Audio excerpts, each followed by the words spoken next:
ये कहानी आपका मन एकदम शांत और खाली कर देगी और बुरे विचार, चिंता, डर कैसे पूरी तरह से खत्म करना है ये भी आपको मालूम पड़ जाएगा। इसलिए इस कहानी को ध्यान से सुनना। तो चलिए कहानी की शुरुआत करते हैं। दोस्तों, एक समय की बात है, किसी नगरी में एक युवक रहा करता था। वो युवक अत्यंत दुखी था। वो बहुत निराश था। उसे ये समझ नहीं आ रहा था कि आखिर इस दुनिया में हर व्यक्ति अपने मतलब के लिए ही क्यों जीता है। उसे हर जगह हर कोई केवल स्वार्थी नजर आता था। वह हमेशा यही सोचा करता कि उससे कोई प्यार नहीं करता, उसकी कोई परवाह नहीं करता। सब उससे मतलब के लिए अपने संबंध रखते हैं। मतलब खत्म हो जाते ही सब उसे अपने आप से दूर कर देते हैं। दोस्तों, हमारे जीवन में भी कुछ ऐसा ही होता है।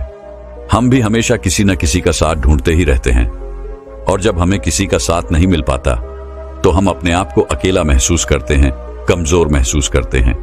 हमें लगता है कि इस दुनिया में हमारे जैसे कोई है ही नहीं। हमें कोई प्यार नहीं करता, हमारी कोई परवाह नहीं करता। लेकिन हम यह भूल जाते हैं कि अंत में तो हर किसी को अकेले ही जाना है। वह व्यक्ति अपने इस अकेलेपन से बहुत परेशान हो चुका था, जिस कारण एक दिन उसने अपना घर छोड़ दिया और एक रास्ते पर निकल पड़ा। उसके मन में कई सारे विचार थे। उन विचारों में मग्न होकर वह उस रास्ते पर आगे की ओर बढ़ता ही जा रहा था। तभी उसे रास्ते में एक आश्रम दिखाई पड़ा। वह उस आश्रम की ओर आगे बढ़ा। तभी उसने देखा कि एक गुरु अपने शिष्यों को ध्यान करना सिखा रहे हैं, और उन्हीं शिष्यों में से एक शिष्य ने अपने गुरु से कहा, है गुरु, आखिर यह ध्यान क्या है और इस ध्यान को करने से हमें क्या लाभ? तभी वह गुरु अपने उस शिष्य के इस सवाल का जवाब देते हुए कहते हैं, पुत्र, ध्यान ही सच है और ध्यान हमें अकेला कर देता है। हम जितने ज्यादा अकेले होते जाते हैं उतना ही हम ध्यान में उतरते चले जाते हैं, और यही अकेलापन तुम्हें सत्य के मार्ग पर ले जाता है, तुम्हें सत्य की प्राप्ति करवाता है। वह युवक आश्रम के बाहर खड़े होकर यह सब कुछ देख रहा था, सुन रहा था। जैसे ही उसने उन गुरुवर के मुख से यह सारी बातें सुनी, वह दौड़ा दौड़ा उन गुरुवर के पास आया और कहने लगा, है गुरुवर, यदि ध्यान हमें अकेला कर देता है तो इसका मतलब यह हुआ कि मैं इन सब चीजों में श्रेष्ठ हूं। आप तो ध्यान का सहारा लेकर अकेले होते हैं, लेकिन मैं तो ऐसे ही अकेला हूं। मेरा ऐसा कोई नहीं है जिसे मैं अपना कह सकूं, जो मेरी परवाह करता हो, जो मेरा ख्याल रखता हो, और मैं अपनी राह पर अकेला ही चलता चला जा रहा हूं। उस व्यक्ति की ये सारी बातें सुनकर उन गुरुवर ने उस व्यक्ति को ध्यानपूर्वक देखा और उसके बाद उससे कहते हैं, भंते, अगर तुम अकेले हो तो तुम्हारे पीछे तुम्हारा पूरा परिवार, तुम्हारे मित्र, तुम्हारे शत्रु, तुम्हारे सगे संबंधी, इन सब को लेकर तुम कहां जा रहे हो? उन गुरुवर के मुख से यह बात सुनकर वह व्यक्ति चौंक उठा और उसने तुरंत ही पीछे मुड़कर देखा तो वहां पर कोई नहीं था। तभी वह उन गुरुवर से कहता है गुरुवर, कौन है मेरे पीछे? कोई तो नहीं, न मेरे परिवार वाले, न मेरे मित्र, न मेरे शत्रु, और न ही मेरे सगी संबंधी। मैं तो सबको पीछे छोड़ आया हूं, क्योंकि कोई मुझे नहीं पूछता, कोई मेरी परवाह नहीं करता, कोई मेरा ख्याल तक नहीं रखता, यहां तक कि मेरी कोई आवाज तक नहीं सुनना चाहता। लेकिन जब किसी के ऊपर कोई समस्या आती है तो वह मुझे अवश्य याद करता है, पर बाकी समय पर वह मुझे पूछते तक नहीं। उन्हें यह तक खबर नहीं होती कि मैं किस हाल में हूं, मैं जिंदा भी हूं या नहीं। उन सबको इन सब चीजों से कोई फर्क नहीं पड़ता। उन गुरुवर ने उस व्यक्ति की यह सारी बातें ध्यानपूर्वक सुनी और उसके बाद उस युवक से कहते हैं, भंते, तुम सही कह रहे हो, लेकिन जब तक तुम इन सभी को छोड़कर नहीं आते तब तक तुम भला अकेले कैसे हो सकते हो? वह व्यक्ति एक बार फिर से आश्चर्यचकित होकर पीछे मुड़कर देखता है और फिर उन गुरुवर से कहता है गुरुवर, यहां पर तो कोई नहीं है, मैं अकेला ही यहां पर आया हूं। लग रहा है कि आप मेरा मजाक उड़ा रहे हैं। मेरे पीछे कोई नहीं है, आप खुद देख सकते हैं, तो फिर आप ऐसा क्यों कह रहे हैं कि जाओ और इन्हें छोड़कर आओ? जब मेरे साथ कोई है ही नहीं तो मैं भला उन्हें कहां छोड़ूं, कैसे छोड़ूं? उस युवक की ये सारी बातें सुनकर वह गुरुवर मुस्कुराने लगे और उस युवक से कहते हैं, भंते, आखिर तुम मुझसे क्या चाहते हो? इस पर वह युवक उन गुरुवर से कहता है गुरुवर, मैं आपका शिष्य बनना चाहता हूं, मुझे कोई साथी चाहिए, मुझे अपना शिष्य बना लीजिए, मैं जीवन भर आपका आभारी रहूंगा। उस युवक की यह बातें सुनकर उन गुरुवर ने कहा, भंते, तुम चाहो तो यहां पर 1 महीने रह सकते हो। उसके बाद ही मैं यह निर्णय कर पाऊंगा कि क्या मुझे तुम्हें अपना शिष्य बनाना चाहिए या फिर नहीं। लेकिन तुम्हें मेरी एक बात माननी होगी। तुम्हें इन 30 दिनों के अंदर ध्यान का अभ्यास करना होगा। अगर तुम ये कर सकते हो तो तुम यहां पर अगले 1 महीने के लिए रुक सकते हो, अन्यथा तुम्हारे लिए यहां पर कोई जगह नहीं। उस व्यक्ति ने काफी सोच विचार कर उन गुरुवर से कहा, है गुरुवर, आप जैसा कहेंगे मैं वैसा ही करूंगा। आप चाहते हैं कि मैं इन 30 दिनों में ध्यान का अभ्यास करूं, तो मैं यह करने के लिए तैयार हूं। उस व्यक्ति ने उन गुरुवर की बात मान ली और आश्रम में ही रुक गया। अगले दिन सुबह सुबह वह गुरुवर उस व्यक्ति के पास आए और उस व्यक्ति से कहने लगे, भंते, तुम किससे बात कर रहे हो? तुम्हारा ध्यान कहां है?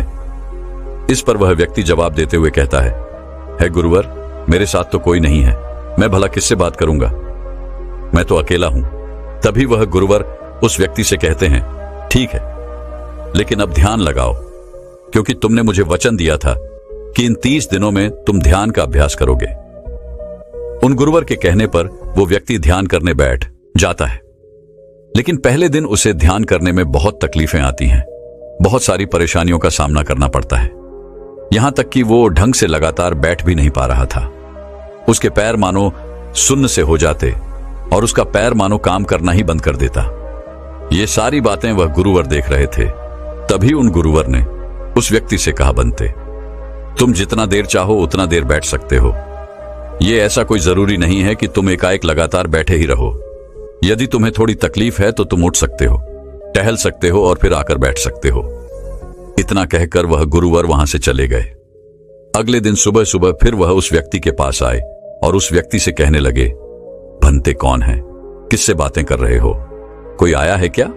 उन गुरुवर की इस बात का जवाब देते हुए वह व्यक्ति उन गुरुवर से कहता है गुरुवर, यहां पर तो कोई नहीं है, आप खुद देख लीजिए, मैं भला किससे बातें करूंगा।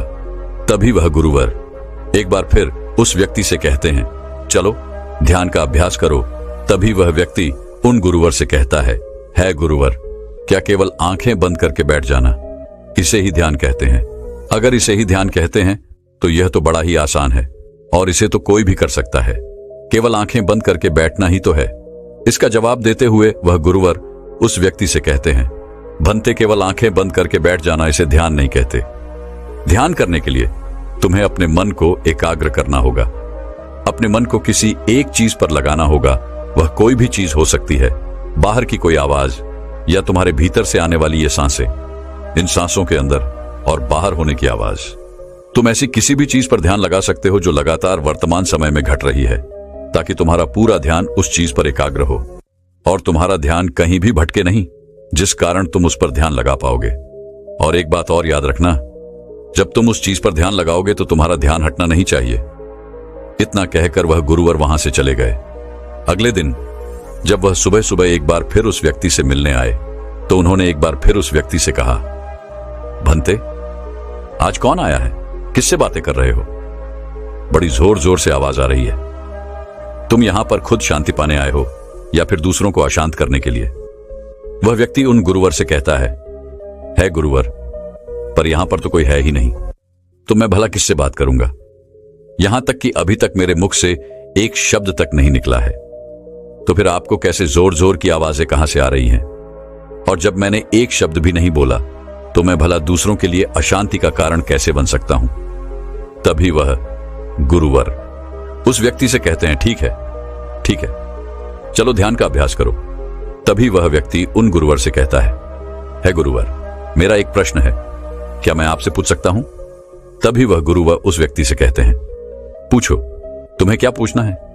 तभी वह व्यक्ति उन गुरुवर से कहता है गुरुवर, आप कहते हैं किसी भी एक चीज पर ध्यान लगाओ जो वर्तमान समय में घट रही हो, उस पर अपना पूरा ध्यान लगा दो। लेकिन जब मैं अपनी सांसों पर या फिर किसी ऐसी चीज पर ध्यान लगाने का प्रयास करता हूं जो लगातार घट रही है, तो मेरा ध्यान लगातार नहीं रह जाता। मैं पल पल भटकता रहता हूं। कभी मुझे कुछ याद आने लगता है तो कभी मुझे कुछ और याद आने लगता है। वो पुरानी चीजें, वो पुरानी यादें मेरा पीछा नहीं छोड़ती। आपके कल यहां से चले जाने के बाद मैंने ध्यान करने के लिए बहुत प्रयास किया, लेकिन वह पुरानी यादें बार बार मुझे याद आ रही थी, जिस कारण मैं एक चीज पर ध्यान लगा ही नहीं सका। तो अब मुझे क्या करना चाहिए? उस व्यक्ति की यह सारी बातें सुनकर वह गुरु मुस्कुराने लगे और वहां से चले गए। उन गुरुवर की हंसने की वजह उस व्यक्ति को समझ नहीं आई। अगले दिन सुबह सुबह एक बार फिर वह गुरु उस व्यक्ति के पास पहुंचे और कहा, भंते, ये तुम क्या कर रहे हो? इतना आलस, चारों ओर आलस ही आलस फैला हुआ है। अपने पास से आलस को भगाओ, अन्यथा यह तुम पर हावी हो जाएगा और फिर तुम हमेशा इसके अधीन बनकर रहोगे। तभी वह व्यक्ति गुरुवर से कहता है गुरुवर, आप तो रोज एक ही बात कहते हैं कि यहां पर कोई है, लेकिन मुझे तो कोई नजर आता ही नहीं। आप ही बताइए, यहां पर कौन है? तभी वह गुरु वह उस व्यक्ति से कहते हैं, ठीक है, चलो अभ्यास के लिए चलते हैं। तभी वह व्यक्ति उन गुरुवर से कहता है गुरुवर, मेरा एक प्रश्न है, आपकी आज्ञा हो तो मैं आपसे पूछना चाहता हूं। है गुरुवर। उस व्यक्ति से कहते हैं, हां पूछो, क्या प्रश्न है तुम्हारा? तभी वह व्यक्ति उन गुरुवर से कहता है गुरुवर, आपकी कृपा से अब मैं पहले से बेहतर तरीके से ध्यान कर पा रहा हूं, लेकिन अभी भी मुझे एक समस्या आ रही है, और वह यह है कि जब भी मैं अपनी सांसों पर ध्यान देता हूं तो मेरा मन एकाग्र तो होता है और मैं पहले से ज्यादा और अच्छी तरह से ध्यान भी लगा पाता हूं, लेकिन ध्यान लगाते लगाते मुझे नींद आने लगती है और मैं सो जाता हूं। फिर उसके बाद मुझसे ध्यान नहीं हो पाता। उसके बाद केवल बस मुझे नींद ही नींद आती रहती है और मैं ध्यान की तरफ फिर अपने आप को मोड़ नहीं पाता। उस व्यक्ति की यह बात सुनकर वह गुरुवर उस व्यक्ति से कहते हैं, यह तो अच्छी बात है। इतना कहकर वह वहां से चले जाते हैं। 5वें दिन जब सुबह सुबह वह गुरुवर उस व्यक्ति के पास पहुंचते हैं तो वे कहते हैं, भंते, तुमने इतने लोगों को क्यों बुला रखा है? इतने सारे लोग तुम्हें ध्यान नहीं करने देंगे। तुमने इतने सारे लोगों को क्यों बुलाया है? इन्हें यहां से जल्दी भेजो। मुझे ये बिल्कुल नहीं पसंद। तुम तो यहां पर अकेले आए थे जैसा कि तुमने कहा, तो फिर इतने सारे लोगों को तुमने आज क्यों बुला रखा है? इन्हें अभी के अभी वापस छोड़कर आओ। तभी वह व्यक्ति उन गुरुवर के बारे में मन ही मन ये सोचता है कि लगता है गुरुवर पागल हो चुके हैं। जब भी रोज आते हैं तो हमेशा एक ही बात कहते हैं कि यहां पर कोई है, लेकिन मुझे तो कोई नजर ही नहीं आता। बड़ी विनम्रता से उन गुरुवर से कहा, है गुरुवर, शायद आपकी आंखें जो देख पा रही हैं वह मैं नहीं देख पा रहा हूं। मुझे तो यहां पर कोई नजर नहीं आता। फिर आपको कैसे? यहां पर लोग ही लोग नजर आ रहे हैं। फिर गुरुवर उस व्यक्ति से कहते हैं, अच्छा ठीक है, चलो अब ध्यान का अभ्यास करते हैं। तभी वह व्यक्ति उन गुरुवर से कहता है गुरुवर, मुझे ध्यान के वक्त नींद आती थी। जैसा कि मैंने आपको बताया था, उस पर तो मैंने नियंत्रण पा लिया, लेकिन अब जब भी मैं ध्यान करने बैठता हूं, किसी एक चीज पर अपना ध्यान केंद्रित करता हूं, तो मेरे मन में विचारों का सैलाब होता है। मानो विचारों की बाढ़ सी आ जाती है। इतने विचार तो आंख खोलकर भी मैंने कभी नहीं देखे होंगे, जितने की आंखें बंद करने के बाद मुझे नजर आते हैं। और इन विचारों में कुछ ऐसे विचार भी मेरे मन में आते हैं जिनके बारे में आज तक मैंने सोचा तक नहीं है। मुझे उनके बारे में कुछ भी नहीं पता। ये सब क्यों हो रहा है गुरुदेव? उन गुरुवर ने उस व्यक्ति की यह बात सुनकर उस व्यक्ति से कहा, अच्छा ऐसा हो रहा है। इतना कहकर वह गुरुवर वापस चले गए। अगले दिन सुबह सुबह वह गुरुवर एक डंडा लेकर उस युवक के पास पहुंचे और एक डंडा जड़ते हुए उस युवक से कहते हैं, मैंने तुम्हें पहले ही कहा है, इतने सारे लोग मुझे पसंद नहीं, तुम्हें इन्हें छोड़कर आना होगा। आखिर तुम रोज रोज इन्हें क्यों ले आते हो? इतनी भीड़ इकट्ठा करके तुम्हें क्या लाभ? आज के बाद यह यहां पर नहीं आने चाहिए। इस बात का ख्याल रखना। यदि आज के बाद यहां पर कोई भी नजर आया और तुम्हारी बक बक मुझे सुनाई पड़ी, तो मैं तुरंत ही तुम्हें इस आश्रम से निकाल दूंगा।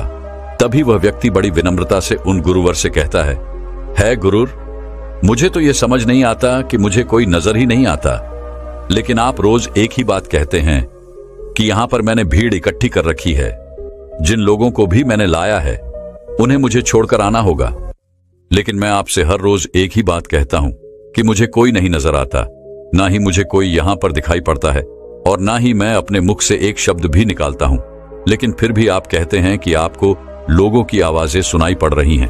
तभी वह गुरुवर है उस व्यक्ति की इस बात का जवाब देते हुए कहते हैं, क्या तुम्हारे मित्र, तुम्हारे परिवार वाले, तुम्हारे सगे संबंधी, तुम्हारे शत्रु, तुम्हारी इच्छाएं, तुम्हारी वासनाएं, ये सब क्या तुमसे मिलने नहीं आते? वह व्यक्ति उन गुरुवर से कहता है, नहीं गुरुदेव, मुझसे कोई मिलने नहीं आता। मैं तो यहां पर अकेला ही आया था और अभी भी मैं अकेला ही हूं।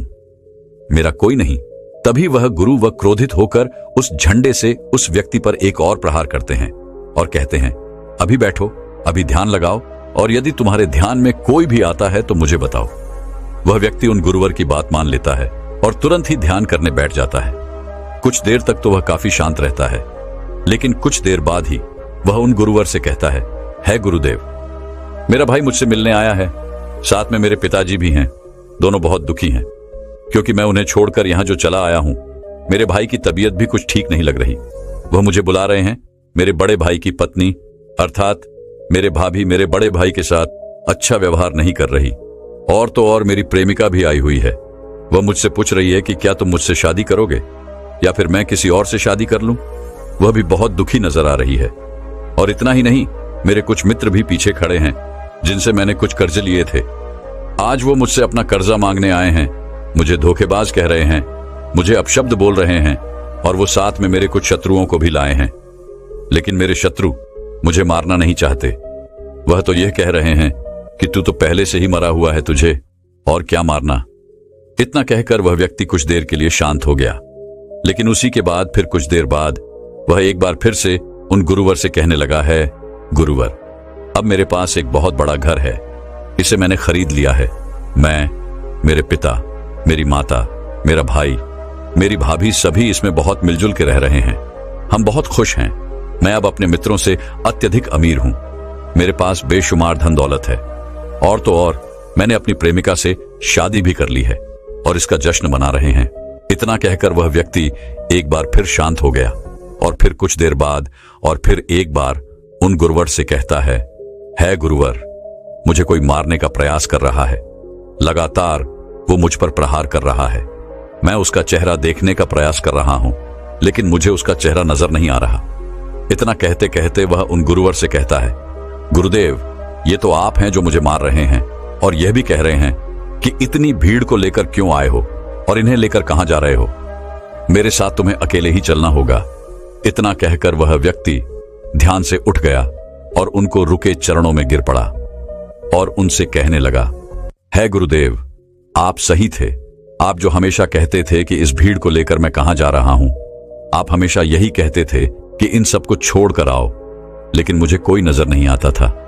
लेकिन आज मैंने उन सबको देख लिया जिन्हें मैं अपने साथ लेकर आया था, जिन्हें मैं अपने साथ लेकर घूम रहा था। हर कोई मेरे साथ ही है, मेरे पास है।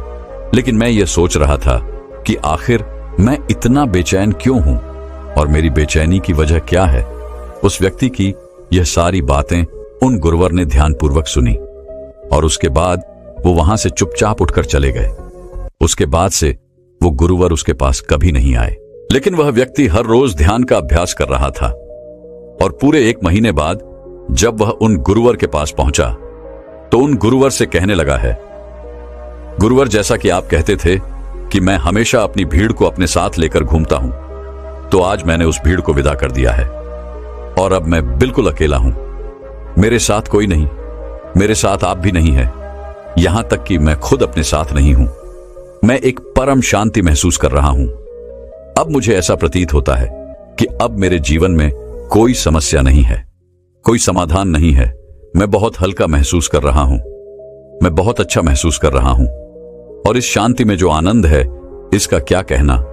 तभी वह गुरुवर उस व्यक्ति से कहते हैं, भंते, अगर तुम चाहो तो इस अकेलेपन को लेकर तुम अपनी दुनिया में वापस जा सकते हो।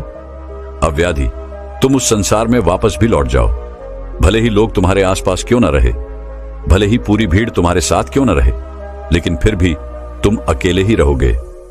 फिर चाहे वह तुम्हारे रिश्तेदार हो, सगे संबंधी हो, परिवार वाले हो, तुम्हारे मित्र, तुम्हारे शत्रु, तुम्हारी भावनाएं या फिर तुम्हारी प्रेमिका, इन सब के साथ रहकर भी तुम पूर्ण रूप से अकेले ही रहोगे। और इतना ही नहीं, तुम्हारे जीवन में जब भी कोई बुरी परिस्थितियां आएंगी तब भी तुम बिल्कुल अकेले और शांत रहोगे और तुम हर परिस्थितियों का समाधान निकालने में भी अब पूरी तरह सक्षम हो चुके हो। और यदि अब तुम चाहो तो मैं तुम्हें अपना शिष्य बना सकता हूं, क्योंकि हो सकता है तुम्हें यह लग रहा हो कि यह 30 दिन तो पूरे खत्म हो चुके, लेकिन ध्यान का मार्ग अभी शुरू हुआ है। और याद रहे कि अभी तो बहुत कुछ सीखना है, जानना है, लेकिन कुछ रखना नहीं है। यह मार्ग अभी शुरू हो रहा है और यह मार्ग अति लंबा है और इस मार्ग की शुरुआत शांति से ही होती है। तभी वह व्यक्ति उन गुरुवर को प्रणाम करता है और उनसे कहता है, हे गुरुवर, मैं अपने घर वापस लौटना चाहता हूं, अपने उस संसार में वापस जाना चाहता हूं ताकि मैं अपनी जिम्मेदारियों को निभा सकूं और साथ ही साथ इस मार्ग पर भी आगे बढ़ सकूं। यदि आपकी आज्ञा हो। इतना कहकर वह व्यक्ति शांत हो गया। तभी वह गुरु मुस्कुराने लगे और उस व्यक्ति से कहते हैं, भंते मन शांत हो तो सब हो सकता है। तुम संसार में रहकर भी अकेले रह सकते हो, लेकिन एक बात याद रखना कि हमें सीखना बहुत कुछ है, जानना बहुत कुछ है, लेकिन रखना कुछ भी नहीं। अब तुम जा सकते हो, तुम्हारा कल्याण हो। तो दर्शकों, चलिए अब ज्यादा सोचने के ऊपर अगली कहानी की शुरुआत करते हैं। संपूर्ण मानव जाति एक दौड़ में लगी हुई है, एक ऐसी दौड़ जो कभी पूरी नहीं होती, जो उसके जन्म के साथ शुरू होती है और मरने तक उसका पीछा नहीं छोड़ती। लेकिन क्या कभी आपने ध्यान दिया है कि यह दौड़ किस चीज की है? जरा ठहर कर खुद से पूछिए कि आप किसके पीछे दौड़ रहे हैं और वास्तव में क्या यह दौड़ कभी पूरी हो सकती है? जिन भौतिक सुख सुविधाओं को इकट्ठे करने में इंसान लगा रहता है, क्या वास्तव में वो भौतिक सुख सुविधाएं उसे शांति या फिर आनंद प्रदान कर सकती है? सिकंदर ने मरने से पहले अपने सभी मंत्रियों को कहा था कि जब मेरी अर्थी उठाई जाए तो मेरा शरीर ढका हुआ नहीं होना चाहिए, मेरी हथेलियां खुली होनी चाहिए, ताकि सारी दुनिया यह देख सके कि जो सिकंदर पूरी दुनिया को जीत सकता था, वो भी अपने साथ कुछ नहीं ले जा सका। उसके हाथ खाली के खाली रह गए। लेकिन जीवन की बागडोर ऐसी होती है कि उसे कभी ठहरने का वक्त ही नहीं मिलता। कभी वह सोच विचार ही नहीं करता कि जीवन का सबसे बड़ा सुख क्या है और इसके विपरीत जीवन का सबसे बड़ा दुख क्या है। सुख सुविधाएं तो बहुत लोग इकट्ठा कर लेते हैं, लेकिन सही मायने में उसका भोग कितने लोग कर पाते हैं? वही भौतिक वस्तुएं जो उसने अपने आनंद, अपनी शांति के लिए संग्रहित की थी, वही सुख सुविधाएं उसके दुख का कारण बन जाती हैं। जब पैसा नहीं कमाया था तो पैसा ना होने का दुख था, और जब पैसा कमा लिया तो वही पैसा उसके बच्चों के लिए या उसके लिए झगड़े का कारण बन जाता है। तो फिर कैसे सुख सुविधाएं, किन चीजों के पीछे आप भाग रहे हो?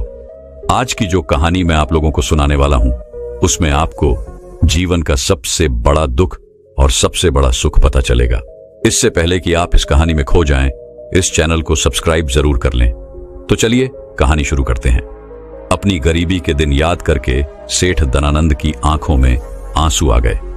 आज उसने जीवन में सब कुछ हासिल कर लिया था। सारी सुख सुविधाएं उसके पास थी। घर में नौकर चाकर थे, हजारों लोग उसके नीचे काम करते थे, जो उसकी एक आवाज पर उसके पास खड़े होते थे। लेकिन फिर भी आज सब कुछ हासिल कर लेने के बाद भी वो दुनिया में अपने आप को सबसे गरीब आदमी समझ रहा था। आखिरकार अपनी गरीबी के दिन याद करके उसकी आंखों में आंसू आ गए। उसके पास कुछ नहीं था, लेकिन तब भी वो प्रसन्न रहता था। लेकिन आज सब कुछ होने के बाद भी वो प्रसन्न नहीं था। और दुनिया में वही आदमी सबसे गरीब होता है जो सब कुछ होते हुए भी अकेला महसूस करता है। उसे एहसास होने लगा था कि धन संपदा या भौतिक सुख सुविधाएं उसके मन की पूर्ति नहीं कर सकती। लेकिन अब तो बहुत देर हो चुकी थी। उसका पूरा जीवन बीत चुका था। अब पूरे जीवन की कमाई उसे व्यर्थ लगने लगी। उसे लगने लगा कि उसने जो कुछ कमाया वो सब यूं ही था, व्यर्थ था। ये एहसास उसे जीवन में पहले कभी नहीं हुआ था। काश उसे ये एहसास पहले हो गया होता तो वह ठहर जाता, रुक कर चिंतन करता कि जो चीज वह इकट्ठी कर रहा है, क्या वास्तव में वह इकट्ठी करने लायक है। अगर उसे यह बात पहले पता चल गई होती तो वो अपने जीवन में सार्थकता खोजने की कोशिश करता। वो उस रहस्य के बारे में खोज करता जो उसके मन की पूर्ति करता, जो उसका अकेलापन दूर करता, जो उसके जीवन को संपूर्ण बना देता। उसने अपने दोनों बेटों को अपने पास बुलाया और उन्हें जीवन की सीख समझाने की कोशिश करने लगा। सेठ ने अपने बेटों से कहा कि बेटा, मेरे को तो जीवन में कोई बताने वाला नहीं था, सही रास्ता दिखाने वाला कोई था ही नहीं, इसलिए मैं उस रास्ते पर चलता रहा जिसका कोई अंत नहीं था। और आखिर में पहुंचकर मुझे महसूस हुआ कि जितना रास्ता मैं तय करके आया हूं उतना ही रास्ता बाकी और है। शायद मैं गलत रास्ते पर निकल पड़ा था और अब इतना समय नहीं बचा कि मैं नए रास्ते पर फिर से नया सफर शुरू करूं। उसने अपने दोनों बेटों से कहा कि बेटा, पता है दुनिया में सबसे बदनसीब आदमी कौन होता है? वो जिसके पास सब कुछ होते हुए भी कुछ नहीं होता, जो अपने आप को सब कुछ होते हुए भी अकेला महसूस करता है। भला इससे बड़ा दुख, इससे बड़ी बदनसीबी और क्या हो सकती है? यह सुनकर उसके बड़े बेटे ने कहा कि पिताजी, सब कुछ तो आपके पास है, धन संपदा, पूरा परिवार, सारी खुशियां आपके पास है, लेकिन फिर भी आप अपने आप को बदनसीब क्यों समझते हैं? उसका बड़ा बेटा वह नहीं समझ पा रहा था जो उसके पिता उसे समझाने की कोशिश कर रहे थे। फिर भी उसने अपनी बात को समझाने की कोशिश करते हुए कहा, अभी तुम्हें लगता है कि जीवन में तुम्हारे पास सब कुछ है। मुझे भी तुम्हारे उम्र में ऐसा ही लगता था, लेकिन अब मैं बूढ़ा हो चला हूं। कुछ समय बाद मेरी मृत्यु भी नजदीक है और अब मुझे एहसास हो रहा है कि दुनिया में तो सब कुछ पीछे छूट जाता है। घर, परिवार, रुपया, पैसा, धन संपदा, सब कुछ यही रह जाता है और आखिर में मेरे साथ जाएगा क्या? क्या मैं दुनिया में सबसे अकेला इंसान नहीं हूं? क्या मैं दुनिया का सबसे बदनसीब आदमी नहीं हूं, जिसके पास सब कुछ होते हुए भी वह अपने साथ कुछ भी नहीं ले जा सकता? सेठ के बेटे ने सेठ से सवाल पूछा कि पिताजी, फिर दुनिया में क्या इकट्ठा करना चाहिए? ऐसे तो हर इंसान अकेला ही होता है। कौन इंसान इस दुनिया में भला ऐसा होता है जो अपने साथ इस दुनिया की सुख सुविधाएं या फिर अपना परिवार को साथ लेकर जाता है? सब लोग तो अकेले ही जाते हैं। फिर तो दुनिया में हर एक आदमी बदनसीब ही हुआ। यही सवाल सेठ के मन में भी उठ रहा था, लेकिन उसके खुद के पास इसका कोई जवाब नहीं था, तो वह अपने बेटे को भला इसका क्या उत्तर देता। इसीलिए उसने अपने बेटे से कहा कि बेटा, मैं खुद इस सवाल का जवाब तलाश रहा हूं। अगर एक आदमी के पास सब कुछ होते हुए भी वह अकेला है, उन भौतिक सुख सुविधाओं का वह भोग नहीं कर पा रहा है, तो वह सबसे बड़ा दुख हुआ। मैं मानता हूं दुनिया का सबसे बड़ा दुख यही है कि आपके पास सब कुछ होते हुए भी आप अकेलापन महसूस करो। लेकिन इसके विपरीत दुनिया का सबसे बड़ा सुख क्या हो सकता है? इस सवाल का जवाब तो मेरे बेटे मुझे भी नहीं पता। इसीलिए मैं यह चाहता हूं कि मेरे मरने से पहले जिस सवाल का जवाब मुझे नहीं मिला, वह जवाब तुम अपने जीवन में ढूंढो। और यकीन मानो, अगर तुमने अपने जीवन में इस सवाल का जवाब ढूंढ लिया तो तुम दुनिया के सबसे सुखी इंसान कहलाओगे। यह कहानी सुनाकर गुरु ने अपने शिष्यों से सवाल पूछा कि दुनिया में सबसे बड़ा सुख क्या होता है। सभी शिष्य ध्यानपूर्वक अपने गुरु की यह कहानी सुन रहे थे। संध्या का समय था। धीमी धीमी हवा चल रही थी, जिससे कि पेड़ की पत्तियां हिल रही थीं। आसमान में पक्षी सहचा रहे थे। सूर्य अस्त होने को आया था और सभी शिष्य अपने गुरु से इस सवाल का जवाब जानना चाहते थे। लेकिन इससे पहले ही गुरु ने अपने शिष्यों से सवाल पूछ लिया। इसका उत्तर देते हुए एक शिष्य ने कहा कि गुरुदेव, दुनिया में सबसे सुखी इंसान वही है जिसका शरीर सुखी है। अगर आपके शरीर में बीमारियां हैं तो आपके पास कितनी भी भौतिक सुख सुविधाएं हों, आपके लिए वो व्यर्थ है। और इसके विपरीत अगर आपका शरीर सुखी है, अगर आपका शरीर स्वस्थ है, तो चाहे आपके पास कुछ भी नहीं हो, लेकिन उसके बावजूद आप अपने जीवन में सुखी रहोगे। इसलिए संसार का सबसे बड़ा धन हमारा शरीर होता है। यह सुनकर दूसरे शिष्य ने उसका विरोध करते हुए कहा कि गुरुदेव, दुनिया में बहुत से लोग ऐसे हैं जिनका शरीर एकदम स्वस्थ है, लेकिन बावजूद इसके वो अपने जीवन में सुखी नहीं है। मैं मानता हूं कि जीवन में सबसे ज्यादा सुखी वही इंसान है जिसका मन सुखी है। गुरु ने अपने इस शिष्य से सवाल किया कि अच्छा, ये बताओ कि मन को सुखी किस प्रकार किया जा सकता है। इसका जवाब देते हुए उस शिष्य ने कहा कि गुरुदेव, मन कभी भी संतुष्ट नहीं होता है। अगर हम किसी प्रकार मन को संतुष्ट करना सीख लें तो फिर हम किसी भी परिस्थिति में आनंद और शांति से रह सकते हैं। लेकिन समस्या यही होती है कि मन का भला कभी होता ही नहीं है। मन को चाहे कितना भी खिला दो, लेकिन उसकी भूख कभी पूरी नहीं होती। चाहे उसको कितना ही धन दे दो, लेकिन बावजूद इसका लालच बढ़ता ही जाता है। अब गुरु ने सभी शिष्यों को समझाना शुरू किया। गुरु ने कहा कि अज्ञानतावश मनुष्य कभी यह समझ नहीं पाता कि उसका मन हमेशा से खाली था, लेकिन व्यर्थ की चिंताएं, व्यर्थ के लक्ष्य अपने जीवन में बनाकर उसने अपने मन को बांध लिया। जिस मन की प्रवृत्ति हमेशा खाली रहने की थी, उसने उस मन को कूड़े कचरे से भर लिया। इसीलिए वह मन जो बचपन में हमेशा खाली रहता था, हर चीज में, हर खेल में आनंद ढूंढ लेता था, अकेले में भी आनंद पूर्वक, शांति पूर्वक रहता था, अब वही मन सब कुछ मिल जाने के बाद भी हमेशा दुखी रहता है। लेकिन अगर इंसान सिर्फ वर्तमान में रहना सीख ले, सिर्फ इतना सा होश प्रकट कर ले कि उसे हमेशा वर्तमान में रहना है, ना तो भविष्य की कल्पनाओं में, ना अतीत की यादों में, सिर्फ वर्तमान में, सिर्फ इस एक सूत्र से वो अपने पूरे जीवन को बदल सकता है वर्तमान में रहकर सभी सूक्ष्म सुविधाओं का भोग करना, पूर्ण होश के साथ, पूर्ण आनंद के साथ हर एक चीज का भोग करना, सिर्फ यही जीवन को सुखी बना सकता है। हम हर चीज को, हर काम को, हर रिश्ते को आधे अधूरे मन से निभाते हैं। जैसे कि खाना खाते समय हमारा दिमाग कहीं रहता है, हमारा शरीर कहीं रहता है, और इसीलिए जब शरीर और मन में दूरी पैदा होती है तो उससे तनाव पैदा होता है। अगर आपका शरीर और आपका मन और मस्तिष्क सभी एक जगह पर संगठित होना सीख लें तो फिर आप अपने जीवन में उस शांति, उस आनंद का एहसास कर पाएंगे जो बड़े बड़े योगी पहाड़ों में तपस्या करके प्राप्त करते हैं। लेकिन इसके लिए जीवन में ज्ञान के प्रकाश का उदय होना बहुत आवश्यक है, क्योंकि अज्ञानता में आप अपने मन को कभी नहीं समझ पाएंगे। मन को समझना इस दुनिया का सबसे कठिन कार्य होता है। अगर आप अपने मन को जबरदस्ती वर्तमान में खींच कर लाने की कोशिश करेंगे तो आप बहुत जल्दी परेशान हो जाएंगे।